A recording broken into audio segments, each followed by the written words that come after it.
Hi there, I'm Jane from Sustain My Craft Habit. Today I'm so excited to review the xTool F1. This is the fastest portable dual infrared and diode laser you can find out there, which means not only can you take it with you to your craft shows, special events, from room to room in your home, but it will engrave and cut over 300 materials super fast and extremely precisely. Welcome back to our channel. Last winter, we had the opportunity to review xTool's M1 desktop laser and cutting machine, a 2-in-1, and we love it. It's been an excellent addition to our craft room and business. And when xTool reached out to ask us to engrave their F1, we were really excited to do so. Now, as I'm going to show you in today's video, the xTool F1 was really easy to unbox and set up and get using, but I must admit I was a little overwhelmed with where to start.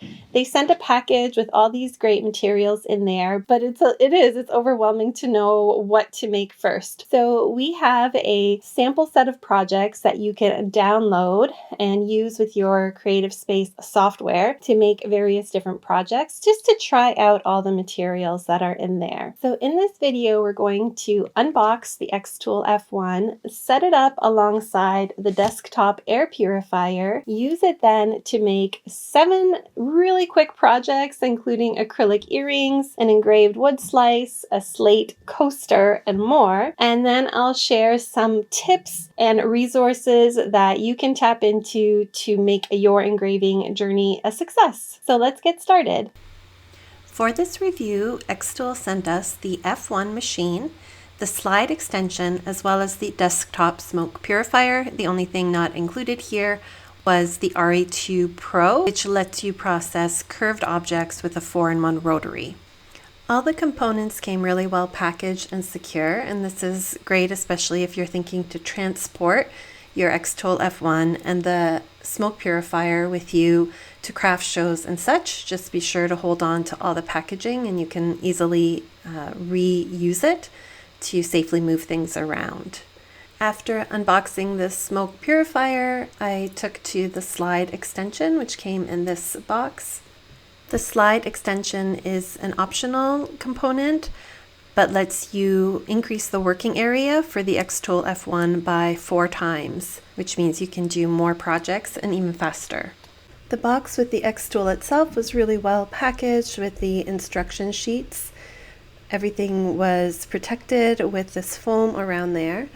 And you have the machine in the center, and then 4 accessory boxes around the outside.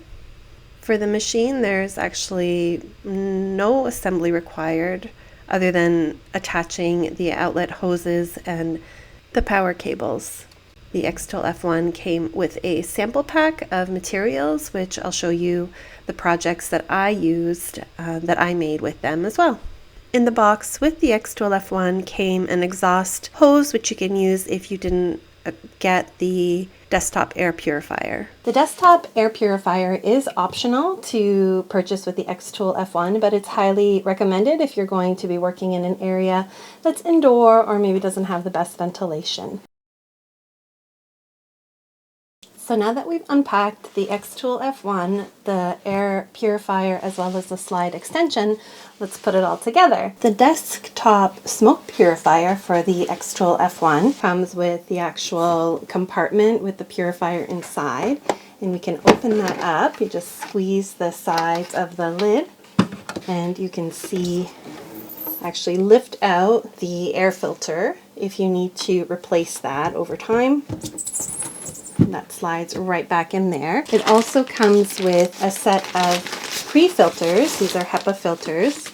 So you'll want to place one of them right inside there on top, and then close your machine back up. We have then the different cables to connect the smoke purifier to the xTool F1, as well as the power cables. Also comes with it is the instruction manual, so you can take it step by step. I find their manuals are really useful and easy to follow along with because they have pictures. They look really big because they have multiple different languages in them, but they actually are very concise and a great read through before you get started. Now, to actually connect our xTool F1 to the smoke purifier, we're going to use the tubing that came with the xTool F1 rather than this one that came with the air purifier. If you don't have the air purifier, then you would simply connect the hosing to the smoke outlet at the back of the F1 and then make sure that that vents outdoors. Once we get this guy connected in here, next we want to simply connect the power. Cords connect together, the port, the power outlet, and then this Type-C USB cable will plug in to the back here as well. So our smoke purifier is all set up and ready to work. Once you turn on your xTool F1 and turn on the machine, they will pair and start working. Now that we have our smoke purifier connected to the xTool F1, there's actually minimal setup to start using the machine. There's 3 things we'll want to do before using it for the first time. Well, I guess there's 5 things. We want to remove all the tape that's on there, reset the emergency stop, ensure that this little USB key is plugged in. There is an extra one that also comes in with the machine. We're going to plug in our power adapter. The power on and off is at the back here. And then the last item is to remove the field protector. It just popped right off. We have the base plate. You're going to want to hold on to this protector in case you move the machine, if you're taking it somewhere to use it as it's meant to be mobile. And then also came with the machine is this rectangular prism to raise the pieces off, which helps to reduce burning and charring. So we're going to place that in there so that the lines are pointing forward, not side to side. And I think we're ready to power her up. Now with our xTool F1 turned on, we could either use the USB cable to connect it to your laptop or your desktop computer, or you can run it off of a mobile device. So it says connection is completing. Check whether the indicator turns solid white or solid blue. If yes, then the connection was successful. If no, the connection failed. We are all ready to make our first project. The xTool F1 came with a sample pack of materials to try out, including metal business cards, wood slices, black acrylics, slate coaster, plywood sheets, metal tags, even faux leather coasters, and some photo paper. The first project we're going to do is this little metal tag that's the shape of a dog bone, and we want to start by measuring the size. So it's at the widest point about 1.5 inches. We're going to remove this guy. There's a little blue dot and a red dot. So what we're going to want to do is use this knob, the focusing knob up here, to make sure that the red and the blue dots are lined up, and this is moving the laser into position. Okay, so now they're one on top of the other. Close that. The xTool Creative Space software is basically the command center from where you'll tell your machine what to do. So when you start, you can either use their pre-built projects from the project gallery. You can design your own images using the shape, text, vector, or XArt functions, or you can upload your own images and cut files from your computer. For these projects that we're doing today, I'm going to show you how to build them from scratch or upload them. We also have the actual Creative Space file that I'm using available for download at sustainmycrafthabit.com in case you'd like to grab that and follow along, or use it as a starting point for your own beginner projects. For the stainless steel dog tag, I opened a new canvas and then clicked on the text tool and typed Ollie, which is my sister's dog's name. I changed the font to one called Lobster in Creative Space and then sized the text to 0.4 inches tall, which is what was going to fit on the tag. A nice feature of the xTool F1 is the framing function, which you can use to ensure that your design is going to be positioned on the material in the right spot To ensure that the laser's properly focused, you'll use the little adjustment knob to line up the blue and red dots right onto the surface of your material. And once that's set, you're all ready to go. A nice feature of using the xTool materials is that they have built-in presets under the parameter settings. So you just pick your material and the software then sets the power and the speed and the number of cut lines that it's going to use to engrave your material. You can then decide whether to engrave, score, or cut through the material that you're using depending on what it is. This is the laser in action doing the engraving function in real time, so you can see how quickly it's going, and it took less than 3 minutes to engrave the entire design. Once done, the machine beeps, letting you know that it's ready to be removed from the compartment, and then we'll simply slide up the cover and inspect our new creation. Beautiful! Look how lovely that looks. Easy peasy, and it's going to make a fabulous gift for our Ollie. For the second project, we're going to engrave a wood slice into a personalized ornament for Christmas. Placed it right into the xTool F1 and then closed the lid. I then opened a new canvas in the xTool Creative Space app, went to the shapes, under border, picked a cute festive wreath design. I clicked the edit tab and then the size function and sized it to 2.5 inches across, which was the width of the surface that I had previously measured. Next, I clicked on the text function and added my name in there. When you hit text settings, you type in whatever phrase you want to have engraved and then select the font that you want to use, and under the edit function, the size. So I sized it to fit right inside the wreath shape. Since I wanted that to have a different function, that is the engraving function, I moved the name to another layer. And then when I selected that, I picked that to be the engrave function. Whereas layer 1, I chose that to be the score function. So the difference between those two is that the score will just do the outline, whereas engrave will fill in the entire shape. And then I backed out of the edit screen and on the home screen changed the setting for the material to be the wood coaster. Then I pressed process, framed it onto the surface and hit start. And the engraving was so fast, I almost didn't get my camera off in time to do the recording. But you can see how beautiful it turned out. All those little intricate details was perfect. And it literally took less than 2 minutes to do the whole wood slice. To finish off this craft, I ended up drilling a little hole in the top, adding an eyelet screw, some greenery, and a bit of red berries, and now I have a beautiful ornament. Well, for myself, but you can see how quick it would be to make a whole set for your whole family or even to sell at a craft fair. For the next project, we're going to use the black acrylic that came in with the sample pack of materials. For this, we need the rectangular prism riser. We're going to just place that in there. Now, I've read a couple different things, but it seems like if you are cutting through the acrylic, then you can leave the paper on.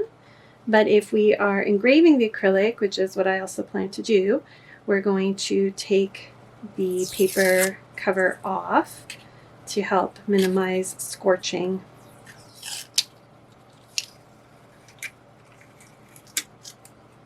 Just put that right on. The only thing that I did also see is when you take off the paper, it's going to be hard to do the framing because the light doesn't show up on the black. So just keep that in mind. For this project, we're going to go to Create Project, and this is going to be a new one. And we're going to use some of the shapes that are there in Creative Space. There's plants, festival, florals, some animals, designs, there's borders, other motifs. See under animal, this little owl is kind of cute. I will click on the owl. Once we have our design, we want to edit and then create an outline. And that outline is a shape that we're going to cut. So we want to select the outline. Outline, maybe a little bit farther. Okay, we have that outline selected. Move it to a different layer, layer 2. And then under parameter settings, we want to select cut for that one. And then for the rest of the owl, it's going to be score. And now we want to make sure it's sized to the right size. So for these earrings, let's try to get a couple pairs out of this one piece of acrylics. I think we want them to be at most 1 inch wide. Edit, size, and I want to say 1 inch. We do want to make sure that there is enough room at the top of our owl for the hole for the earrings, which we will add in later. We'll just drill it with my Dremel. Now we want to make a duplicate. Okay, that is okay. We do want to select our material is the black acrylic. 3mm black acrylic. Okay, and then it gives us all the settings. We can double check them. We have our score, blue light, power 80, speed 60 pass 1, and our cut will also be blue light, power 100, speed 2, and pass 1. Process. Alright. I must admit that for some reason I'd been putting off cutting this acrylic and engraving it, but it was so easy. In just a few minutes it did the engraving for both earrings and cut around the outside, and you can see how cute these designs turned out. And this was all using the images that were already in Creative Space. To finish these off, I drilled a couple holes, which I probably should have done with the laser, but I didn't really think about that in advance. I attached on there these bails that had a little loop, so I put the bail in there, and then I think it was a 6mm jump ring, and finally this earring hook right on there, and created this beautiful set of earrings that I enjoyed wearing but will make great gifts for my nieces. Okay, I'm realizing this video is getting super long and I have so many more things to show you. So we made 3 projects using the functions in xTool Creative Space in this video. And in the next video, I'm going to show you how to import your own images as well as use xTool's xArt function to create more projects using the xTool F1. It was really cool to experiment and try all the different settings to create a whole variety of items using wood and metal and even acrylic. I'm really excited to try more projects in the coming weeks. I think I need to master the photo engraving because that's the one that I did have a little bit of struggle with. So stay tuned for another video on how we're going to take high resolution photos and engrave them on a variety of surfaces. Who would find the xTool F1 useful in their craft room? I would say anybody who is maybe tight on a bit of space, yet considers themselves a craft enthusiast who would love to be able to personalize and craft truly unique items. It's also great for anyone with a small business who'd like to add on-site customization capabilities at craft fairs, holiday markets, or even gift shops, for example, and even brides or wedding event coordinators who'd like to create something unique and personal and even have the tool available at the events to customize some creations. Where we wouldn't recommend the xTool F1 is for larger projects, larger than 4 by 16 inches, or for particularly high volume of cutting projects. A larger format laser engraver cutter such as the xTool P2 or D1 Pro would be a better recommendation for those types of uses. We hope you've enjoyed this video. Be sure to like and subscribe for more xTool projects, and thanks so much for watching. Bye!